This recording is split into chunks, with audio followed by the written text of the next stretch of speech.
আজি এই প্ৰতিবাদত আমি গণতান্ত্ৰিক আন্দোলনৰ এটা প্ৰথম কাৰ্যসূচী এইটো আমাৰ আৰম্ভ হৈছে। কিন্তু এটা কথা স্পষ্টভাৱে অসম চৰকাৰ আৰু ধেমাজি জিলা প্ৰশাসনক সকীয়াই দিব বিচাৰোঁ যে থলুৱা গোৰ্খাসকলক আমি সেইটো কোৱা নাই 1971 চনৰ পৰা পিছত অহা সকলো বাংলাদেশী অসম এৰি যাব লাগিব, সকলো বিদেশী অসম এৰি যাব লাগিব। কিন্তু ইয়াত থলুৱা গোৰ্খাসকলক অপমান কৰি এটা গোৰ্খাসকলৰ আত্মস্বাভিমান আঘাত আনিছে এলিন শৰ্মাই। তেখেতক আমি স্পষ্টভাৱে সকীয়াই দিছোঁ, উপায়ুক্ত মহোদয়কো কৈছোঁ, তেখেতে যদি স্পষ্টীকৰণ আৰু ৰাজহুৱা ক্ষমা নিবিচাৰে আমি অসমব্যাপী তীব্ৰ আন্দোলন কৰি তুলিম। এই কথা আমাৰ গোৰ্খাসকলৰ কিহৰ আধাৰত গোৰ্খা জনগোষ্ঠীক বাংলাদেশী বুলি ক'লে ইয়াৰ প্ৰত্যুত্তৰ দিব লাগে আৰু ইয়াৰ ওপৰত তদন্ত কৰি উচিত তদন্ত কৰিব লাগিব আৰু এলিন শৰ্মা ডাঙৰীয়া ইয়াৰ ওপৰত স্পষ্টীকৰণ দিব লাগিব। অন্যথা আমি অতি শীঘ্ৰে কৰিব লাগিব, অন্যথা আমি ধাৰাবাহিক গণতান্ত্ৰিক আন্দোলন কৰি উঠিবলৈ বাধ্য হ'ম। এলিন শৰ্মা বৰ্তমান প্ৰাক্তন ইয়াত বৰ্তমান শিলামতৰ এমপিত নহয় গম পোৱা গৈছে। কিন্তু য'তে হওক কিন্তু অসম চৰকাৰে ইয়াক স্পষ্টীকৰণ ব্যৱস্থা আৰু ৰাইজৰ আগত ক্ষমা খোজাৰ যিটো হেৰি কৰিব লাগিব। অন্যথা আমি গণতান্ত্ৰিক আন্দোলন আৰু এটা কথা আপোনাৰ যদি আজি ক'ব বিচাৰোঁ,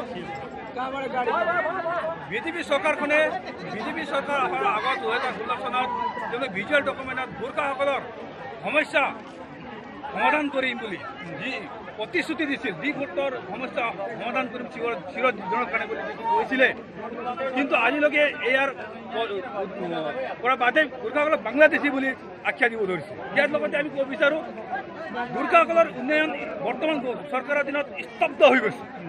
কিমানজন গোৰ্খা লোকক মাননীয় জিলা উপায়ুক্ত মহোদয় স্পষ্টভাৱে আমি কৈছোঁ, আলোচনাৰ মাধ্যমেৰে কৈছোঁ যে আমাৰ গোৰ্খাসকলক বাংলাদেশী আখ্যা দিয়া হৈছে। কিহৰ আধাৰত বাংলাদেশী আখ্যা দিয়া হৈছে ইয়াৰ স্পষ্টীকৰণ আপোনালোকে দিলে হ'ল। আমি একো নকওঁ, অকল আমাক স্পষ্ট দিয়ক কিহৰ আধাৰত গোৰ্খাসকলক বাংলাদেশী আখ্যা দিয়া হ'ল। কিন্তু আজি গোৰ্খা তথাপি বাংলাদেশী মানে তোমার সাহায্য করে উঠো বাংলাদেশী আত্মা কুকুরিয়া বিশ্ববিদ্যালয় করে গোর্খা আত্মা কুকুরিয়া বিশ্ববিদ্যালয় করে গোর্খা ভূমিকা হবে বিস্মা गोरखा का सन्तान आज बोर्डरमा गएर छाती थापेर त्यसको रक्षा गरेछ। त्यसको छोराछोरी नाति नातिना बङ्गलादेशीमा राख्यो दिएको सह्य गरेर जाँदैन कुनै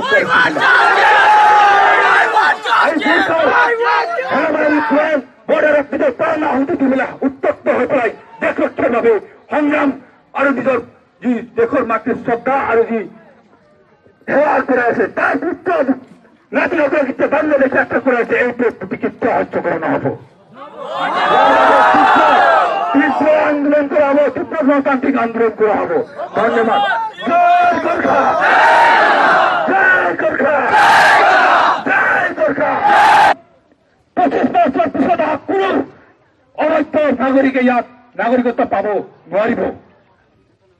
আমি আমাৰ স্পষ্ট কথা 1971 চনৰ পিছত সকলো হিন্দু মুসলমান কমরে নাই, টাকার কথা কোনো কথা কব নাই। যদি শিৱ পাৰ্বতী যদি 71 চনৰ পিছত আহিছিলে তোৰ পৰা বিচাৰত হব লাগিব। আমাৰ স্পষ্ট কথা। বৰ্তমান